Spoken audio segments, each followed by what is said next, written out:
ഈ ലൈംഗിക ശേഷി കുറയുക, അല്ലെങ്കിൽ ഈ സ്റ്റാമിന കുറയുക, അല്ലെങ്കിൽ ഈ പൗരുഷം നഷ്ടപ്പെടുക എന്ന് പറയുന്നതൊക്കെ ഒരു സുപ്രഭാതത്തിൽ സംഭവിക്കുന്ന ഒന്നല്ല.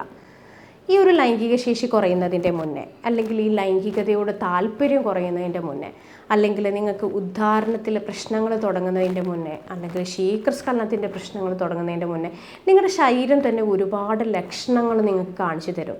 നമ്മളതിനെ അപകട സൂചനകൾ എന്ന് പറയും. അങ്ങനെ ശരീരം ഒരുപാട് അപകട സൂചനകൾ കാണിക്കും. പക്ഷേ പല ആളുകൾക്കും അത് മനസ്സിലാകാതെ പോകുന്നു. അതുപോലെ തന്നെ പല ആളുകളും അത് മനസ്സിലാക്കിയാൽ തന്നെ അതിന് വേണ്ട സമയത്ത് ചികിത്സാ സഹായം എടുക്കാതെ പോകുന്ന സമയത്താണ് അതൊരു ലൈംഗിക ശേഷിക്കുറവ് അല്ലെങ്കിൽ ഒരു ലൈംഗിക രോഗം എന്നുള്ള രീതിയിലേക്ക് ആയിപ്പോകുന്നത്. പക്ഷേ പല ആളുകൾക്കും സംഭവിക്കുന്നത് എന്താ വെച്ചാൽ, ഈ വേണ്ട രീതിയിലുള്ള ലൈംഗിക വിദ്യാഭ്യാസം കിട്ടാത്തതിൻ്റെ ഭാഗമായിട്ട് അവർക്കിത് മനസ്സിലാക്കാൻ കഴിയുന്നില്ല. ഇത് ലൈംഗികതയിൽ വരുന്ന പ്രശ്നങ്ങളാണ്, ശേഷിക്കുറവുകളാകുന്നുണ്ട് എന്നുള്ളത് മനസ്സിലാക്കാൻ കഴിയുന്നില്ല. നമ്മൾ ഡോക്ടർ എന്ന രീതിയിൽ ഒരു സാമൂഹിക സേവനം ചെയ്യുമ്പോൾ ലൈംഗികതയെക്കുറിച്ചും കൂടെ ജനങ്ങൾക്ക് മനസ്സിലാക്കി കൊടുക്കുക എന്ന് പറയുന്നത് നമ്മുടെ ഒരു ഉത്തരവാദിത്തമാണ്. അപ്പോൾ അതുകൊണ്ട് തന്നെ ഞാൻ ഇന്നിവിടെ സംസാരിക്കാൻ പോകുന്നത് ഈ ലൈംഗിക ശേഷിക്കുറവ് കാണിക്കുന്നതിന് മുന്നേ നമ്മുടെ ശരീരം കാണിക്കുന്ന ലക്ഷണങ്ങൾ എന്തെല്ലാമാണ്, അത് എങ്ങനെ നമുക്ക് മനസ്സിലാക്കാം, അതിനെ എങ്ങനെയാണ് ചികിത്സിച്ച് ഭേദമാക്കേണ്ടത്, എപ്പോഴാണ് ഒരു ഡോക്ടറെ നമ്മൾ കൺസൾട്ട് ചെയ്യേണ്ടത് എന്നുള്ളതിനെക്കുറിച്ച് പറഞ്ഞ് മനസ്സിലാക്കി തരാൻ വേണ്ടിയിട്ടാണ് ഞാൻ doctor Nitasha Muhammad, doctor Basil's homoeopathy hospital. ഈ ലൈംഗിക ശേഷിക്കുറവിലേക്ക് അല്ലെങ്കിൽ ഒരു ലൈംഗിക രോഗത്തിലേക്ക് എത്തുന്നതിന് മുന്നേ നമ്മുടെ ശരീരം കാണിക്കുന്ന ആദ്യത്തെ ലക്ഷണം അല്ലെങ്കിൽ ഒരു വാർണിംഗ് സൈൻ എന്ന് പറയുന്നത് ലൈംഗികതയോടുള്ള താല്പര്യം കമ്പാരറ്റീവ്ലി കുറഞ്ഞു പോകുന്നതാണ്. മുന്നേ നല്ല താല്പര്യമുള്ള ഒരാളായിരിക്കാം, പക്ഷേ പെട്ടെന്ന് ലൈംഗികതയോടൊരു താല്പര്യക്കുറവ്, വൈഫുമായിട്ട് വേറെ ഇഷ്യൂസോ കാര്യങ്ങളോ ഒന്നും ഉണ്ടാവില്ല, പക്ഷേ എന്താണെന്നറിയില്ല അതിനോടൊരു താല്പര്യക്കുറവ് അവർക്ക് ഫീൽ ചെയ്യും. ഇത് മുന്നേ അങ്ങനെ ഒന്നും ഫേസ് ചെയ്യാത്ത ഒരാളായിരിക്കാം, പക്ഷേ അതിന് പല കാരണങ്ങളുണ്ട്. ചിലപ്പം സ്ട്രെസ്സ്, ആങ്സൈറ്റി, അല്ലെങ്കിൽ എന്തെങ്കിലും ഒരു മെൻ്റൽ ഡിപ്രഷൻ അതിൻ്റെ ഭാഗമായിട്ടാകാം, അല്ലെങ്കിൽ ശാരീരികപരമായിട്ട് എന്തെങ്കിലും ഹോർമോണൽ ഇംബാലൻസുകളുള്ളതിൻ്റെ ഭാഗമായിട്ടായിരിക്കാം, അല്ലെങ്കിൽ ശാരീരികപരമായിട്ട് ഭയങ്കരമായിട്ട് ക്ഷീണം അനുഭവിക്കുന്നതിൻ്റെ ഭാഗമായിട്ടായിരിക്കാം. പല കാരണങ്ങളുണ്ട്. ഇതാണ് ആദ്യം നമ്മുടെ ശരീരം കാണിക്കുന്ന ലക്ഷണം. ഇത് നമ്മൾ കറക്റ്റായിട്ടുള്ള സമയത്ത് അത് തിരിച്ചറിയുക. രണ്ടാമത്തെ ലക്ഷണം എന്ന് പറയുന്നത് നമ്മുടെ മോർണിംഗ് ഇറക്ഷൻസ്. രാവിലെ എഴുന്നേൽക്കുന്ന സമയത്ത് എല്ലാ പുരുഷന്മാരിലും, ഈവൻ കുട്ടികളിൽ വരെ കാണുന്നതാണ്, ആൺകുട്ടികളിൽ വരെ കാണുന്നതാണ് മോർണിംഗ് ഇറക്ഷൻസ്, രാവിലത്തെ ഉദ്ധാരണം. ആ ഒരു ഉദ്ധാരണം മുന്നത്തേക്കാൾ കുറഞ്ഞു വരിക അല്ലെങ്കിൽ തീരെ കാണാതാകുക. ഇങ്ങനത്തെ ഒരു അവസ്ഥ വരുന്നുണ്ടെങ്കിൽ അതൊരു അപകട സൂചന തന്നെയാണ്. അതാണ് കറക്റ്റായിട്ട് നമ്മളൊരു സെക്ഷൽ ഡിസീസ് അല്ലെങ്കിൽ ഒരു ലൈംഗിക ശേഷിക്കുറവ് ഉണ്ടോ അല്ലെങ്കിൽ ഒരു ലൈംഗിക രോഗമുണ്ടോ എന്നുള്ളത് മോണിറ്റർ ചെയ്യുന്ന ഒരു ടൂൾ എന്ന് പറയുന്നത് തന്നെ ഈ മോർണിംഗ് ഇറക്ഷൻസ് ആണ്. അത് കുറഞ്ഞു വരുന്നുണ്ടെങ്കിൽ അർത്ഥം നമ്മുടെ ലൈംഗിക ശേഷി കുറഞ്ഞു വരുന്നുണ്ട്, അത് കൂടുന്നുണ്ടെങ്കിൽ അർത്ഥം പ്രശ്നങ്ങളൊക്കെ പരിഹരിച്ച് റെഡിയായി വരുന്നുണ്ട് എന്നുള്ളതാണ്. അപ്പോൾ അതിന് കാരണം മെയിനായിട്ട് ഈ പറഞ്ഞ പോലെ തന്നെ ഹോർമോണൽ ഇംബാലൻസുകളാകാം, സ്ട്രെസ്സാകാം, അല്ലെങ്കിൽ മറ്റെന്തെങ്കിലും നമ്മുടെ ലൈഫ് സ്റ്റൈലിൽ വന്ന എന്തെങ്കിലും ചേഞ്ചസുകൾ അങ്ങനെയൊക്കെ ആകാം. ഇനി അടുത്തൊരു ലക്ഷണം എന്ന് പറയുന്നത് ഉദ്ധാരണത്തിലാണ്. ഇറക്ഷൻ എന്ന് പറയുമ്പോൾ നമുക്ക് ബന്ധപ്പെടുന്ന സമയത്ത് ആവശ്യമായിട്ടുള്ള ഉദ്ധാരണം അല്ലെങ്കിൽ ഇറക്ഷൻ കിട്ടാൻ ഒരുപാട് സമയമെടുക്കാം. വൈഫിൻ്റെ സപ്പോർട്ടോട് കൂടിയിട്ടോ അല്ലെങ്കിൽ എന്തെങ്കിലും ഒരു പോൺ വീഡിയോസ് കണ്ടാൽ മാത്രമേ ഇറക്ഷൻ ആകുന്നുള്ളൂ എന്നുള്ളൊരവസ്ഥയിലേക്ക് വരാം. ഇനി അഥവാ ഇറക്ഷൻ കിട്ടിക്കഴിഞ്ഞാൽ അത് മെയിൻറ്റെയിൻ ചെയ്യാൻ നമുക്ക് കഴിയാണ്ട് വരാം. അത് കൂടുതൽ സമയം ആ ഒരു ഇറക്ഷൻ എന്നുള്ള സ്റ്റേജിൽ മെയിൻറ്റെയിൻ ചെയ്യാൻ കഴിയാതെ പെട്ടെന്ന് ലൂസായി പോകുന്ന ഒരവസ്ഥ. അഥവാ ബന്ധപ്പെട്ട് കഴിഞ്ഞാലും ഒരു ലൂസായിട്ടുള്ള ഇറക്ഷനോട് കൂടി, കറക്റ്റായിട്ടുള്ളൊരു സ്റ്റിഫ്നെസ് കിട്ടാത്ത രീതിയിൽ ഒരു ലൂസായിട്ടുള്ള ഇറക്ഷനോട് കൂടിയിട്ട് ബന്ധപ്പെടുക എന്നുള്ള ലക്ഷണങ്ങളൊക്കെ നിങ്ങൾക്ക് ഉദ്ധാരണത്തിൽ ഫേസ് ചെയ്യുന്നുണ്ടെങ്കിൽ അതിനർത്ഥം നിങ്ങളുടെ ലിംഗത്തിലോട്ടുള്ള രക്തയോട്ടത്തിൽ നന്നായിട്ട് പ്രശ്നങ്ങൾ വരുന്നുണ്ട് എന്നുള്ളതാണ്. കാരണം ലിംഗം കറക്റ്റായിട്ട് നിൽക്കുന്നത് അതിൽ നന്നായിട്ട് ബ്ലഡ് വന്ന് പൂളായി നിൽക്കുന്ന ഒരു സമയത്താണ്. അപ്പോൾ ഈ ബ്ലഡ് ഫ്ലോയിൽ എന്തെങ്കിലും ഇഷ്യൂസ് വരുമ്പോഴാണ് ഈ ഇറക്ഷൻ പ്രോബ്ലംസ് വരുന്നത്. അപ്പോൾ അത് കറക്റ്റായിട്ടുള്ള സമയത്ത് നമ്മൾ മനസ്സിലാക്കുക, അതിനുള്ള പരിഹാരങ്ങളും കണ്ടെത്താം. ഇനി അടുത്തതായിട്ട് വരുന്നത് ടൈമിങ്ങിലാണ്. ടൈമിങ്ങിൽ എന്ന് പറയുമ്പോൾ നമ്മൾ പറയും ശീഘ്രസ്ഖലനം, പെട്ടെന്ന് ഔട്ടായി പോവുക. ഈ പെട്ടെന്ന് ഔട്ടാവുക എന്ന് പറയുന്നത് നമ്മൾ മെഡിക്കലി നമ്മൾ പറയുകയാണെങ്കിൽ വിത്തിൻ 1 മിനിറ്റ് നമുക്ക് ഔട്ടായി പോവുക അല്ലെങ്കിൽ സ്ഖലനം സംഭവിക്കാം.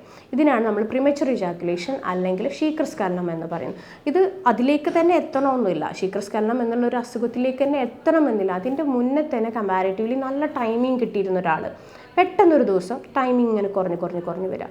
വേണ്ട രീതിയിൽ ആൾ സാറ്റിസ്ഫൈഡ് ആവാൻ കഴിയുന്നില്ല. അതാണ് മെയിൻ കീ പോയിൻ്റ്. അതാണ് ടൈമിങ്ങിലല്ല ഇഷ്യൂ. മെയിനായിട്ട് നമ്മൾ സാറ്റിസ്ഫൈഡ് ആകാൻ നമുക്ക് വേണ്ട രീതിയിലുള്ള ടൈം കിട്ടാതെ വരാം. മുന്നേ ഉണ്ടായിരുന്നുള്ള ഒരാളായിരിക്കാം, അവർക്കത് കിട്ടാതെ വരുമ്പോൾ അത് നമ്മളൊന്ന് ശ്രദ്ധിക്കണം. എന്തോ ചെറിയ ഇഷ്യൂസ് വരുന്നുണ്ട്. മെയിനായിട്ട് ഈ ടൈമിങ്ങിൻ്റെ ഇഷ്യൂസ് അല്ലെങ്കിൽ പ്രിമച്വർ ഇജാക്കുലേഷൻ്റെ മെയിൻ കാരണം എന്ന് പറയുന്നത് ഞരമ്പ് സംബന്ധമായിട്ടുള്ള പ്രശ്നങ്ങളാണ്. ഈ ഞരമ്പുകൾക്ക് വീക്ക്നെസ് വരുമ്പോൾ അല്ലെങ്കിൽ അവർ തളർന്നു പോകുന്ന സമയത്താണ് ഈ പെട്ടെന്ന് ഔട്ടായി പോകുന്നത്. അതും ഈ സെയിം ഹോർമോണൽ ഇംബാലൻസ് കൊണ്ടുവരാം, ഞരമ്പ് സംബന്ധമായിട്ടുള്ള എന്തെങ്കിലും അസുഖങ്ങൾ കാരണങ്ങൾ വരാം. അതുപോലെ തന്നെ ബ്ലഡ് സപ്ലൈ കുറഞ്ഞു കഴിഞ്ഞാലും ഈ ഒരു പ്രിമച്വർ ഇജാക്കുലേഷൻ വരുന്നതാണ്. ഈ ടൈമിങ്ങിൻ്റെ ഇഷ്യൂസ് മെയിനായിട്ട് ഞരമ്പ് സംബന്ധമായിട്ടുള്ള അസുഖങ്ങൾ അല്ലാതെ വരുന്നത് നമ്മൾ ഓവറായിട്ടുള്ള പോൺ അഡിക്ഷൻ ഉണ്ടാകുന്ന സമയത്ത് വരാം. അല്ലെങ്കിൽ ഈ ടൈമിങ്ങിൻ്റെ ഇഷ്യൂസ് ആങ്സൈറ്റി, നമ്മൾ ഭയങ്കരമായിട്ട് ആങ്ഷ്യസ് ആയിട്ട് പോവുക, ഓവർ എക്സൈറ്റഡ് ആവുക എന്നുള്ള സമയത്തൊക്കെ നമുക്ക് വരാവുന്നതാണ്.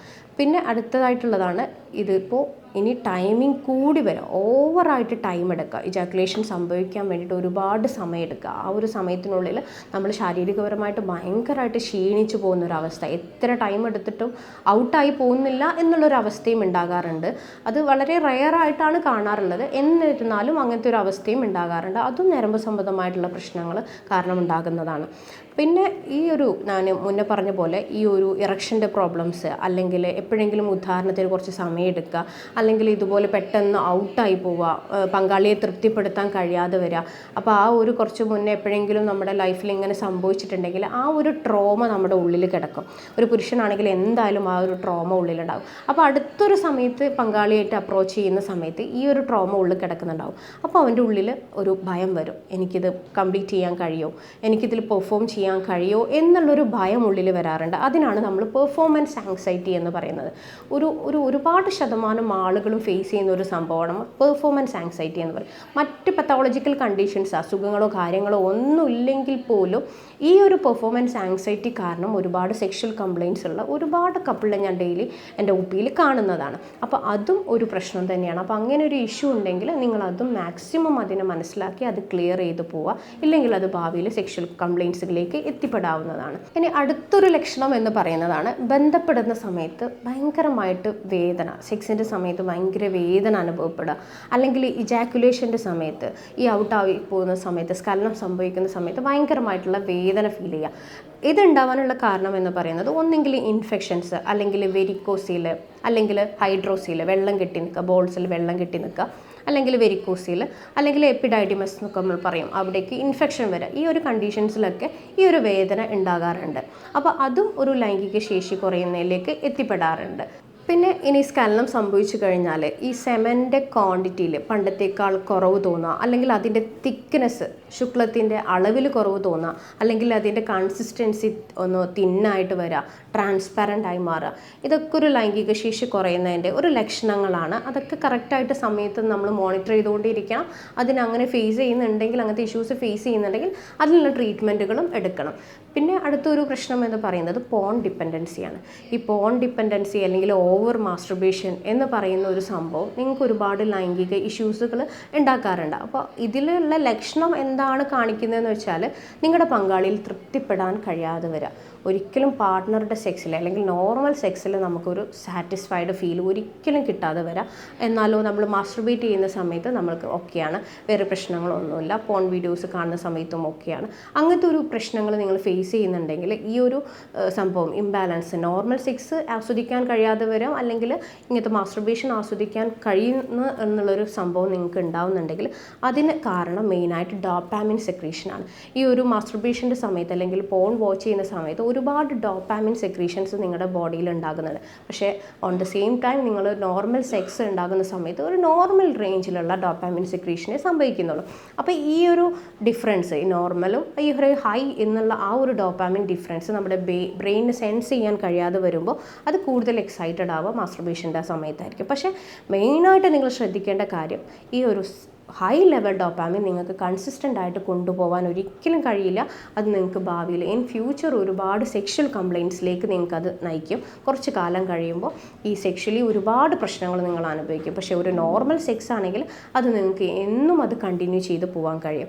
പിന്നെ എല്ലാറ്റിനും അവസാനത്തെ ഒരു ലക്ഷണം എന്ന് പറയുന്നത് നമ്മൾ ബന്ധപ്പെട്ട് കഴിഞ്ഞാൽ ഭയങ്കരമായിട്ടുള്ള ക്ഷീണം അനുഭവിക്കുക. മുന്നേ ഒന്നും ഒരു പ്രശ്നമില്ലാത്ത ആളായിരിക്കും, പക്ഷേ ഇപ്പോൾ സെക്സിന് ശേഷം ഭയങ്കരമായിട്ടുള്ള ക്ഷീണം, തളർച്ച, പിന്നെ അതിനോടുള്ള താല്പര്യം സൗന്ദര്യം തന്നെ കമ്പാരിറ്റീവ്ലി കുറഞ്ഞു പോകും ഈ ക്ഷീണം കാരണം. ഇതിന് മെയിനായിട്ടുള്ള കാരണം ടെസ്റ്റോസ്റ്റിറോണിൻ്റെ കുറവാണ്. പുരുഷ ഹോർമോണായിട്ടുള്ള ടെസ്റ്റോസ്റ്റിറോണിൻ്റെ ലെവൽ കുറയുന്ന കാരണം കൊണ്ടാണ്. ഈ ടെസ്റ്റോസ്റ്റിറോൺ എല്ലാ സംഭവത്തെയും ഡിപ്പെൻഡ് ചെയ്തിട്ടുള്ള ഒരു സംഭവമാണ്. അപ്പോൾ അത് കാരണമാണ് ഇങ്ങനെ സംഭവിക്കുന്നത്. ഇനി ഇതുപോലുള്ള ലക്ഷണങ്ങൾ കണ്ടു കഴിഞ്ഞാൽ ഇനി എന്താണ് ചെയ്യേണ്ടത് എന്നുള്ളത് ആണ് നോക്കേണ്ടത്.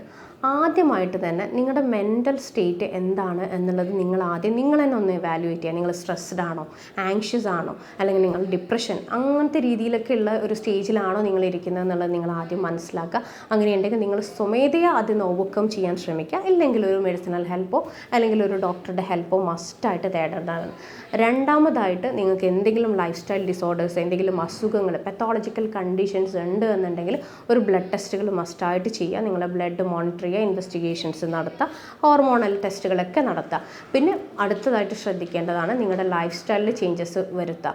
ലൈക്ക് ഫുഡ് ഹാബിറ്റുകളിൽ ഒരുപാട് മാറ്റങ്ങൾ വരുത്തുക. നന്നായിട്ട് ബ്ലഡ് ഇൻക്രീസ് ചെയ്യുന്ന, മെയിനായിട്ട് ഈ സെക്ഷൽ പ്രോബ്ലംസിൻ്റെ കാരണം എന്ന് പറഞ്ഞാൽ ബ്ലഡ് ഫ്ലോ കുറയുന്നതാണ്. അപ്പോൾ ബ്ലഡ് ഇൻക്രീസ് ചെയ്യുന്ന ഭക്ഷണങ്ങൾ നന്നായിട്ട് നിങ്ങളുടെ ഡയറ്റിൽ ഉൾപ്പെടുത്തുക. അടുത്തതായിട്ട് എക്സസൈസ് എന്ന് പറയുമ്പോൾ മെയിനായിട്ട് കീഗിൾസ് എക്സസൈസ്. ഈ കീഗിൾസ് എക്സസൈസ് ഭയങ്കരമായിട്ട് ഈ ഒരു സെക്ഷൽ പവർ ഇമ്പ്രൂവ് ചെയ്യാൻ നിങ്ങളെ ഹെൽപ്പ് ചെയ്യും. ചിലപ്പോൾ മെഡിസിൻ്റെ ആവശ്യം പോലും വരാണ്ട് വരും. അപ്പോൾ ഈ ഒരു കീഗിൾസ് എക്സസൈസിലൂടെ തന്നെ അത് റെഡിയായി പോകും. കീഗിൾസ് എക്സസൈസ് നന്നായിട്ട് പ്രാക്ടീസ് ചെയ്യുക. ഇതുകൊണ്ടൊന്നും പരിഹാരമാകുന്നില്ലെങ്കിൽ ഒരു ഡോക്ടറെ മസ്റ്റായിട്ട് കൺസൾട്ട് ചെയ്യുക. അതുപോലെ തന്നെ നിർബന്ധമായിട്ടും ഒരു 8 മണിക്കൂറെങ്കിലും 6 to 8 hours എങ്കിലും സ്ലീപ്പ് നിങ്ങൾക്ക് മസ്റ്റായിട്ട് കിട്ടുന്നുണ്ട് എന്നുള്ളത് നിങ്ങൾ ഉറപ്പ് വരുത്തൽ മസ്റ്റാണ്. കാരണം സ്ലീപ്പും സെക്സും വളരെ കണക്റ്റഡ് ആണ്. പിന്നെ അടുത്തതായി ശ്രദ്ധിക്കേണ്ടതാണ് എന്തെങ്കിലും അഡിക്ഷൻസ്, എന്തെങ്കിലും bad habits like smoking, alcoholism, അങ്ങനെ എന്തെങ്കിലും ബാഡ് ഹാബിറ്റ്സുകൾ, കൂടുതലായിട്ടുള്ള മാസ്റ്റർബേഷൻ, ഇതൊക്കെ ഉണ്ടെങ്കിൽ അത് മസ്റ്റായിട്ട് അവോയ്ഡ് ചെയ്യേണ്ടതാണ്. അപ്പോൾ നിങ്ങൾക്ക് തന്നെ നിങ്ങളുടെ ലൈംഗിക ശേഷിയിൽ മാറ്റങ്ങൾ വരുന്നത് നിങ്ങൾക്ക് തന്നെ കാണാൻ പറ്റും. ഇനി ഇതൊക്കെ ചെയ്തിട്ടും മാറ്റങ്ങൾ ഇല്ല എന്നുണ്ടെങ്കിൽ നിങ്ങൾക്കൊരു ഡോക്ടറെ കൺസൾട്ട് ചെയ്യാം. അപ്പോൾ ഇനി എപ്പോഴാണ് ഒരു ഡോക്ടറെ കൺസൾട്ട് ചെയ്യേണ്ടത് എന്നുള്ളത് വെച്ചാൽ ഈ ഒരു ഞാൻ മുന്നേ പറഞ്ഞ ലക്ഷണങ്ങളിൽ ഏതോ 1-2 ലക്ഷണം ഒരു 1-2 ആഴ്ച ഉണ്ട് എന്ന് കരുതിയിട്ട് നിങ്ങളൊരു ഡോക്ടറെ പോയി കാണേണ്ട ആവശ്യമൊന്നുമില്ല. അല്ലെങ്കിൽ നിങ്ങൾക്കൊരു ലൈംഗിക ശേഷി കുറവാണ്, അല്ലെങ്കിൽ നിങ്ങൾക്കൊരു അസുഖമാണ് എന്നുള്ള രീതിയിലേക്കൊന്നല്ല. ഞാൻ പറഞ്ഞ ലക്ഷണങ്ങളിൽ ഒരു 5-ൽ കൂടുതൽ ലക്ഷണങ്ങൾ നിങ്ങൾക്കൊരു 2-3 മാസത്തിൽ കൂടുതൽ കൺസിസ്റ്റൻ്റ് ആയിട്ട് നിലനിൽക്കുന്നുണ്ട് എന്നുണ്ടെങ്കിൽ നിങ്ങൾ നിർബന്ധമായിട്ടും ഒരു ട്രീറ്റ്മെൻറ്റ് എടുക്കൽ അത്യാവശ്യമാണ്. അത് കറക്റ്റായിട്ടുള്ള ഒരു ഡോക്ടറെ കൺസൾട്ട് ചെയ്ത് അത് മാറ്റൽ അത്യാവശ്യമാണ്. ഇതുപോലുള്ള ബുദ്ധിമുട്ടുകൾ അനുഭവിക്കുന്നവരാണെങ്കിൽ താഴെ തന്ന നമ്പറിൽ എന്നെ കോൺടാക്ട് ചെയ്യുക. ഞാൻ doctor Nitasha Muhammad, doctor Basil's homoeopathy hospital, Malappuram ജില്ല, പാണ്ടിക്കാട്, കോഴിക്കോട്, നടക്കാവ്.